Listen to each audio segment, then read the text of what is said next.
इस मूवी की शुरुआत होती है इसी के पार्ट 5 से, जहां हम देखते हैं कि ब्राज़ील शहर के रियो में डॉम यानी कि डोमिनिक अपनी टीम के साथ आता है वहां के ड्रग माफिया हर्नांडेज के पैसे चुराने के लिए। जब हर्नेन को इसके बारे में पता चलता है तो वो अपनी सारी दौलत एक तिजोरी में रखकर वहां के पुलिस स्टेशन में छुपा देता है। फिर हर्नेन अपने बेटे दांते से कहता है कि डॉम ने मुझे बर्बाद कर दिया है। फिर दांते अपने पिता की तकलीफ़ को देखते हुए कहता है कि आपको तकलीफ़ देने वाले की एक ही सज़ा है, मौत। हर्नन अपने बेटे दांते को कहता है कि मौत तो डॉम के लिए बहुत छोटी सज़ा है, उसको तो जीना होगा और हर पल मौत की भीख मांगनी पड़ेगी। फिर उसके बाद हम देखते हैं कि ब्रायन और डॉम दोनों तिजोरी को कार से जोड़कर उसे पुलिस स्टेशन से बाहर ले जाते हैं, जिसके वजह से सारी शहर की पुलिस उन दोनों के पीछे पड़ जाती है। और अब हम देखते हैं कि दांते अपनी पिता के साथ उन दोनों का पीछा करना स्टार्ट कर देता है। फिर डॉम तिजोरी को दांते की कार से टक्कर मार देता है, जिसके वजह से दांते की कार पानी में गिर जाती है और ऐसा करने से डॉम की कार सीधे जाकर हर्नांडेज की कार में घुस जाती है, जिसके कारण हर्नेन की वहीं पे मौत हो जाती है। लेकिन कार पानी में गिरने के कारण दांते बच जाता है। फिर कहानी आती है आज के समय में कैलिफोर्निया के एंजलिस शहर में, जहां हम देखते हैं कि डॉम अपने बेटे ब्रायन को उसकी पहली ड्रिफ्ट सिखा रहा था उसके 9 साल की उम्र में। डॉम ने अपने बेटे का नाम अपने बेस्ट फ्रेंड ब्रायन के नाम पर रखा था, पर ब्रायन अपनी ड्रिफ्ट से कुछ खास खुश नहीं था। फिर डॉम अपने बेटे से कहता है कि सबसे पहले अपनी फिनिश लाइन ढूंढो, अपनी कार को महसूस करो और उस पर पकड़ बनाओ और फिर उड़ा दो। फिर डॉम ब्रायन के साथ अपने घर चला जाता है, जहां उसका पूरा परिवार उन दोनों की वेट कर रहा था। और वहां हम हान को भी देखते हैं, जो कि इसी मूवी के पार्ट 7 में शॉ के हाथों मारा। फिर हम देखते हैं कि इसी मूवी के पार्ट 9 के मिड क्रेडिट सीन में हान शॉ को ढूंढते हुए उसी के घर पहुंच जाता है। उसके बाद डॉम की मदर सबको आवाज़ देती है लंच के लिए। अब वो सब चेयर्स करते हैं और फैमिली के लिए प्रार्थना करते हैं। ऐसा करना उनके प्यार को दर्शाता था उनके परिवार के लिए। इसके बाद तेज रैमजे से कहता है कि एजेंसी चाहती है कि हम मिलिट्री से क्वांटम कंप्यूटर चिप को रोम से चुरा लें, जो कि कल रोम से बाहर जाने वाली है। अब हान डॉम से कहता है कि तुम्हारा बेटा जब 12 साल का होगा तो हम सबसे बहुत आगे होगा। डॉम कहता है कि अगली पीढ़ी को पिछली पीढ़ी से एक कदम आगे ही रहना चाहिए, ये सब सिखाना एक पिता का फ़र्ज होता है। फिर वो अपने पिता की फ़ोटो को देखते हुए उन्हें याद करने लगता है। उसी वक्त डॉम की मदर वहाँ आती है और उससे कहती है कि हम सबको तुम पे गर्व है, और इतना कहने के बाद उसे गले लगा लेती है। आगे देखते हैं कि डॉम अपनी वाइफ लेडी को कहता है, आज ब्रायन कह रहा था कि पापा आप किसी से नहीं डरते, पर मैं तुम दोनों को खोने से डरता हूँ। इतना कहने के बाद लेडी डॉम को किस कर लेती है और कहती है कि ऐसा कुछ नहीं होगा। फिर उसी रात अचानक उनकी सबसे बड़ी दुश्मन साइफर घायल हालत में उनके घर पहुंच जाती है। डॉम उसको देखकर गुस्से से आग बबूला हो जाता है, क्योंकि इसी मूवी के पार्ट 8 में हमने देखा था कि साइफर ने डॉम की सेकंड वाइफ एलिना को उसी के सामने मरवा दिया था और साथ में उसके बेटे ब्रायन को भी मारना चाहती थी, लेकिन शॉ ने उसको बचा लिया था। उसके बाद साइफर डॉम से कहती है कि अब तुम खुद सोचो मेरे पास कितनी बड़ी वजह है कि मैं यहाँ खुद आई हूँ। इसके बाद वो डॉम और लेटी को बताती है कि आज मैं एक ऐसे इंसान से मिली जो शैतान से कम नहीं था। वो सीधे मेरे ऑफिस आ धमका और उसने तुम्हें और तुम्हारे परिवार को मारने के लिए मेरी टेक्नोलॉजी और मेरे आदमी मांगे। मैंने देने से मना कर दिया। वो इन सब के बारे में पहले से ही जानता था कि मैं क्या बोलूँगी, इसलिए उन्हें पहले ही मेरे आदमी के परिवार के लोगों को अपना बंदी बना लिया और उन्हें मेरे खिलाफ कर दिया। अब वो मेरे दुश्मन बन गए हैं। अगली सुबह लिटिल नोबडी वहाँ आ जाता है, तो डॉम उससे साइफर की बात को कंफर्म करने के लिए कहता है।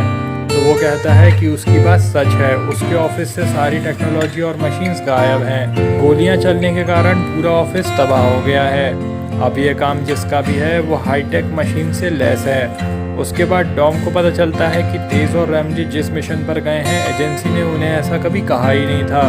फिर लेटी समझ जाती है कि ये सब एक जाल है। आगे हम रूम में देखते हैं कि बाकी की टीम कंप्यूटर चिप को चुराने में लगी थी। वहाँ तेज और रैमजी जिस ट्रक में चिप को ले जा रहे थे उनके ड्राइवर्स को बेहोश करके ट्रक के अंदर आ जाते हैं, लेकिन फिर ट्रक के ऑटोमेटिक लॉक हो जाने के बाद वो समझ जाते हैं कि इसे कोई और कंट्रोल कर रहा है। इसके पीछे और कोई नहीं दांते ही होता है। आगे हम देखते हैं कि डॉम, लेटी और लिटिल नोबडी भी रोम पहुंच गए थे अपनी टीम को सर्च करने के लिए। और इधर दांते ट्रक के आगे की गाड़ियों को ब्लास्ट करना शुरू कर देता है। इसके बाद वो ट्रक में रखी किसी चीज़ को ऑन करता है जिसमें से कंटेनर से आवाज़ आने लगती है। तो तेज उसे चेक करने के लिए अंदर जाता है तो उसे कंप्यूटर चिप नहीं बल्कि big ball size neutron bomb दिखता है। ये बात पूरी टीम को पता चल जाती है। तो रोमन तेज से पूछता है कि कितना बड़ा बॉम्ब है। तेज कहता है कि इतना बड़ा कि पूरे रोम को 7 टुकड़ों में बांट दे। इतना सुन के सारे लोग घबरा जाते हैं। तभी रैमजे को डॉम की कार दिखाई देती है। तब उसकी जान में जान आती है। तभी नोबडी उससे कहता है कि मैं इस बॉम्ब को डीएक्टिवेट कर सकता हूँ, बस किसी तरह ट्रक को रोक दो।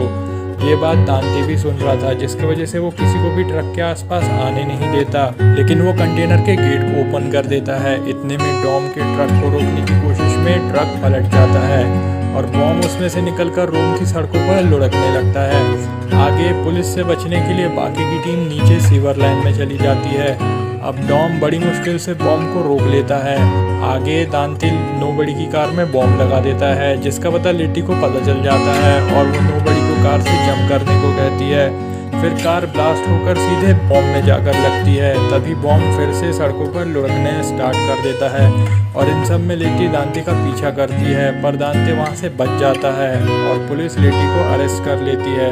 अब दांते बॉम्ब को एक्टिवेट कर देता है और रोम की सबसे ऊंची जगह में खड़े होकर इस नज़ारे को एंजॉय करने लगता है। बॉम्ब अगले 30 सेकंड में फटने वाला होता है। तभी वहाँ डॉम आ जाता है अपनी कार से बॉम्ब को रोकने के लिए और वो कार को बॉम्ब के आगे लगाकर उसे रोकने की कोशिश करता है, पर वो जब नहीं रुकती तो वो पास में खड़े टाउन क्रेन को अपनी कार से टक्कर मार देता है जिसकी वजह से वो बॉम्ब उस क्रेन से टकराकर नदी में गिर जाता है और ब्लास्ट हो जाता है। पर पानी में फटने से उसका असर बहुत कम होता है, लेकिन उसका प्रेशर इतना ज़्यादा होता है कि वो मीलों तक वहाँ तूफान ले आता है। दांते इस नज़ारे को एक जीत की तरह महसूस करता है। उसके बदला लेने के पागलपन ने पूरे शहर को मुसीबत में डाल दिया था।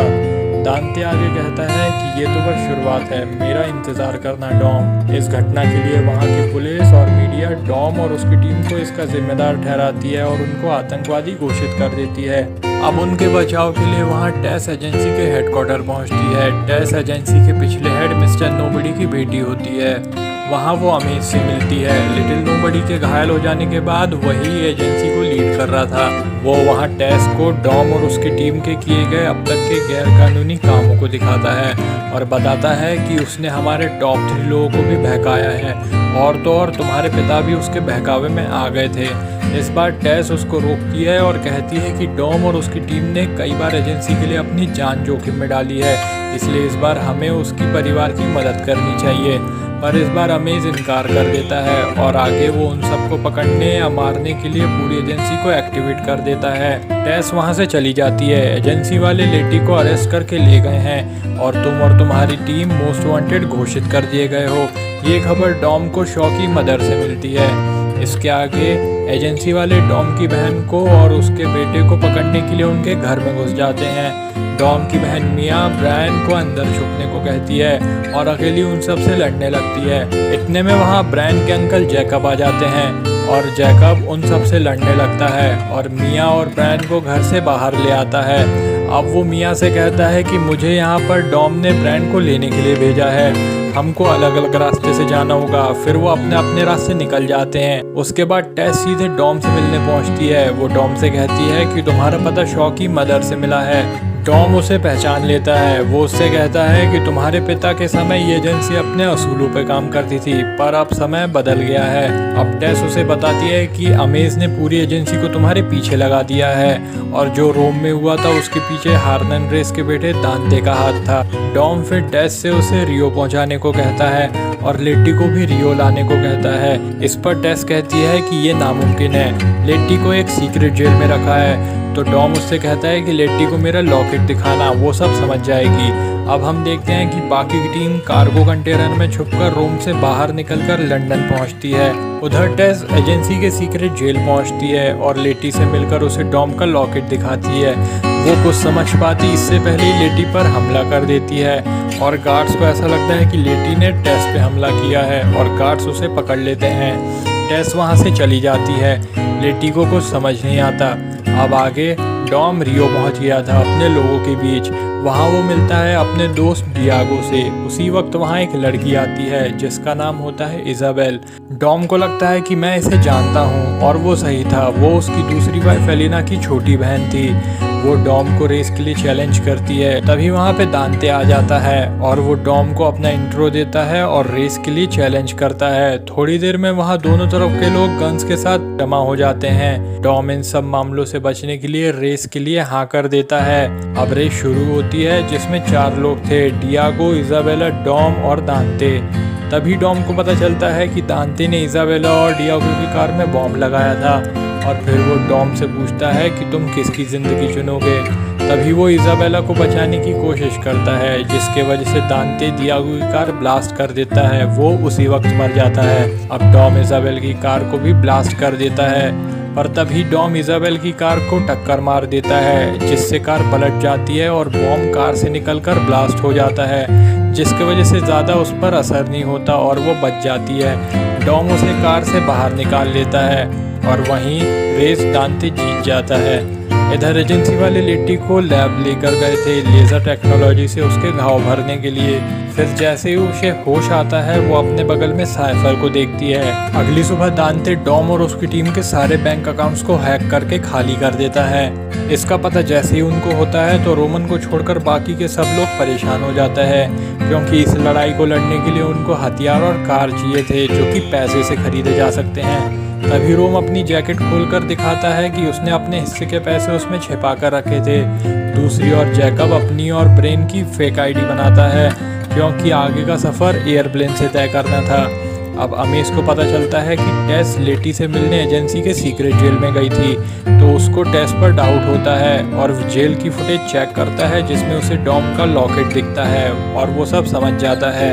फिर वो टेस की लास्ट लोकेशन को ट्रेस करके डॉम की लोकेशन को निकलवाता है। अब रैमजे बाकी के लोग को अपने दोस्त की शॉप में ले जाती है जो कि अंडरग्राउंड ब्लैक मार्केट को ऑपरेट करता था, पर वो उनकी खबर एजेंसी को दे देता है, जिसकी वजह से रैमजे उसका मुंह तोड़ देती है। आगे हम देखते हैं कि एजेंसी की लैब में साइफर सभी को बेहोश कर देती है और अपने आप को छुड़ा लेती है और साथ में लेटी को भी फ्री कर देती है। लेटी को आज़ाद करने का टेस का यही प्लान था। लेटी आगे पूछती है कि हमारे पास कितना टाइम है। साइफर कहती है 10 मिनट। इसका फ़ायदा उठाकर लेटी साइफर पर हमला कर देती है। दोनों में खूब हाथापाई होती है। तभी लेटी साइफर को जोर से लात मारती है, जिसके कारण वो बेहोश हो जाती है। फिर वो जैसे ही वहाँ से निकलने का ट्राई करती है तो उसे पता चलता है कि वो अंटार्कटिका के सीक्रेट लोकेशन में थी। फिर वो वापस नीचे उतर आती है। अब साइफर को वापस होश आ गया था। अब वो लेटी को स्नो सूट देती है पहनने के लिए। इधर इजाबेल डॉम को कहती है कि उसकी बहन एलिना के पास हरनन की पूरी कुंडली है जिसमें उनके सभी डिटेल्स लिखी है। इजाबेला वो फाइल डॉम को दिखाती है जिसमें उसे दांते की हिस्ट्री के बारे में पता चलता है कि वो मेंटली डिस्टर्ब्ड है और जुवेनाइल सेंटर गया था और वहाँ से मेंटल असाइलम भी। अब वो उनकी प्रॉपर्टी की डिटेल्स चेक करती है। उसको पता चलता है कि उन्होंने सारी प्रॉपर्टी बेच दी है, सिर्फ एक बिल्डिंग को छोड़कर जो कि दांते के नाम थी। अब डॉम उस जगह की खोज में निकल जाता है। उस जगह पहुंचकर डॉम को पता चलता है कि यहाँ पर उसकी फैमिली पर बहुत दिनों से नज़र रखी हुई थी। तभी वहाँ पर एक कॉल आता है जो कि दांते का था। दांते उससे कहता है कि तुमने मुझसे मेरा परिवार छीन लिया, अब इसकी कीमत तुम्हारी फैमिली को भुगतनी पड़ेगी। मैं तेरे लिए आ रहा हूँ। क्योंकि इसी वक्त वो इजाबेल के घर के बाहर खड़ा था उसे किडनैप करने के लिए। तभी अमेश एजेंसी के साथ डॉम को अरेस्ट कर लेता है। इधर हान सबको हथियार दिलाने के लिए ऐसे सीक्रेट अड्डे पर ले जाता है जहां वो कभी जाना नहीं चाहता था।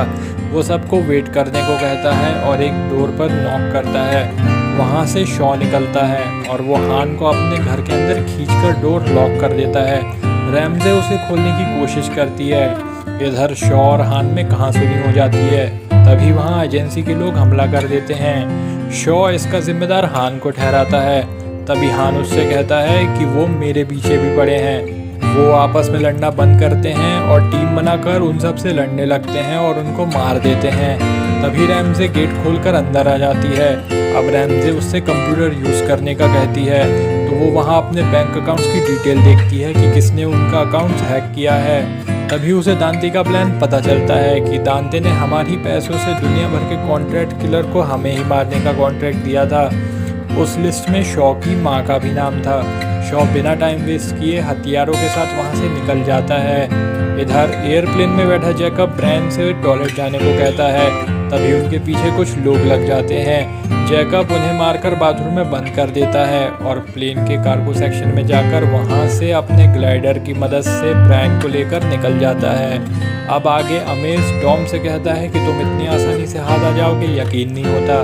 तभी डॉम हंसता है और कहता है कि बेल्ट पहन लो और गाड़ी को पकड़ लो, क्योंकि मौसम बिगड़ने वाला है। अमेज को कुछ समझ नहीं आता और वो हंसने लगता है। तभी एक मिसाइल आकर गाड़ी पे अटैक करती है। धमाके से गाड़ी पलट जाती है। टॉम अमेज को बचाने के लिए उस पर पैर रख देता है जिससे उसे चोट ना लगे, और जैसे ही वो गाड़ी से बाहर निकलता है तभी दांते के लोग उन पर हमला कर देते हैं। तभी वहाँ दांते भी आ जाता है। वो डॉम को याद दिलाता है कि ये वही ब्रिज है जहाँ पे तुमने मेरे पिता को मारा था। फिर वो गाड़ी से इजाबेला को बाहर निकालता है और यहाँ पर डॉम एक कार की स्टीयरिंग को टेढ़ा करता है और उसका गियर चेंज करके कार को उठा लेता है, और जैसे ही वो कार को छोड़ता है वो सीधे जाके दांते के लोगों पे गिर जाती है और वो बाकी लोगों को गन से मारने लगता है। तभी दांते इजाबेला पर चाकू रख देता है और डॉम से गन छोड़ने को कहता है। इतने में वहाँ टेस आ जाती है। दांते अपने आप को बचाने के लिए इजाबेला को छोड़ देता है। फिर डॉम और दांते दोनों लड़ने लगते हैं। डॉम दांते का दांत तोड़ देता है पर उस पर कुछ असर नहीं होता, वो हंसता रहता है और एक इशारा करता है। तभी एक गोली आकर टेस को लगती है और दूसरी गोली अमेज को। हम देखते हैं कि दांते अपने चॉपर में बैठे स्नाइपर को इजाबेला पर शूट करने को कहता है, पर डॉम उसे बचा लेता है। इतने में हम देखते हैं कि दांते टेस के जेब से गॉडसाई नाम का एक गैजेट निकालता है जिसे रैमजे ने ही बनाया था। टेस ने उसे एजेंसी के हेडक्वार्टर से चुराया था। गॉडसाई की मदद से आप किसी की भी लोकेशन को आसानी से ट्रैक कर सकते हैं। दांते वहां से जाने से पहले डॉम से कहता है कि अब तू अपने बेटे को मुझसे बचा नहीं सकता, और वो उसे गॉडसाई दिखाता है और इतना कहकर वहां से चला जाता है। डॉम अब टेस के पास जाता है और उसे चेक करता है कि गोली कहाँ लगी है। तब उसे पता चलता है कि गोली कंधे को छू के निकली थी। वो उसे हॉस्पिटल ले जाने को कहता है। तभी टेस उसको लॉकेट देकर कहती है कि तुम उसे रोक सकते हो, भरोसा रखो। फिर इजाबेल टेस को हॉस्पिटल ले जाती है।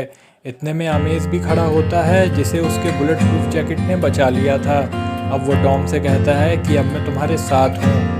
इतने में जैकब और ब्रायन पुर्तगाल पहुँच जाते हैं और जैकब उसे अपने अड्डे पर ले जाता है जिसे उसने एक गुफा में बनाया था। अब ब्रायन उससे अपने पापा के बारे में पूछता है। जैकब कहता है कि पापा यहाँ पहुँच जाएंगे, चिंता मत करो। तभी ब्रायन को एक कार दिखाई देती है। वो इसके बारे में जैकब से पूछता है तो वो बताता है कि ये मेरा नया प्रोजेक्ट है जिस पर अभी मैं काम कर रहा हूँ। तभी ब्रायन उससे कपड़ा हटा देता है। उस पर टैंक का बैरल लगा था जिसे देखकर वो चौंक जाता है। इधर दांते अपनी आदमियों के साथ पुर्तगाल पहुंच गया था, जिसकी खबर जैकब का सिस्टम उसे अलर्ट करके दे देता है और वो पीछे के रास्ते से वहां से निकल जाते हैं। दांते के लोग दूसरे रास्ते से उनका सामना करते हैं। तभी जैकब ब्रायन को लीवर खींचने का इशारा करता है। लीवर खींचते ही टैंक से बैरल के गोले निकलकर सामने की कार को उड़ा देते हैं और जैकब वहां से निकल जाता है। अब दांते भी अपनी कार में उनका पीछा करना स्टार्ट कर देता है। अब जैकब अगली बार टैंक को जब रिलोड करता है तो उसका लीवर जैम हो जाता है। इतने में डॉम का प्लेन वहां आ जाता है, पर वो प्लेन को बिना लैंड करे ही उसमें से कार में बैठकर जंप मार देता है। कार सीधे दुश्मनों पर गिर जाती है। ब्रायन अपने पापा को देखकर खुश हो जाता है। अब अमेज डॉम से कहता है कि रनवे यहाँ से 5 किलोमीटर दूर है, इसलिए वो वहीं लैंड करेगा, तुम वहीं पहुँच जाना। अब वो टनल में एंटर होते हैं तो ब्रायन गाड़ी के पीछे जाकर बॉम्ब को रीलोड करने की कोशिश करता है। तभी वहाँ दांते आता है और ब्रायन को पीछे से अपनी कार में खींच लेता है और दांते अपनी कार का बूस्टर ऑन कर देता है और सीधे डॉम की कार को टक्कर मार देता है, जिसकी वजह से डॉम की कार डिवाइडर से टकराकर रोड के रॉन्ग साइड आ जाती है और वहाँ सामने से दांते के लोग हथियारों के साथ डॉम को मारने आ जाते हैं। जैकब समझ जाता है कि अब डॉम का बचना मुश्किल है और वो डॉम से कहता है कि अब मेरी बारी है जलवा दिखाने की, और वो टैंक के बैरल को अपसाइड डाउन करके गोलों को छोड़ देता है, जिसके वजह से उसकी कार ब्लास्ट होकर उनकी कार पर गिर जाती है। सब एक साथ ब्लास्ट हो जाते हैं और यहाँ जैकब डॉम और अपनी फैमिली को बचाने के लिए अपना सेक्रीफाइस कर देता है। इस पर डॉम को बहुत गुस्सा आता है, पर वो बाद में दुखी भी हो जाता है। अब वो दांते को मारने के लिए निकल जाता है।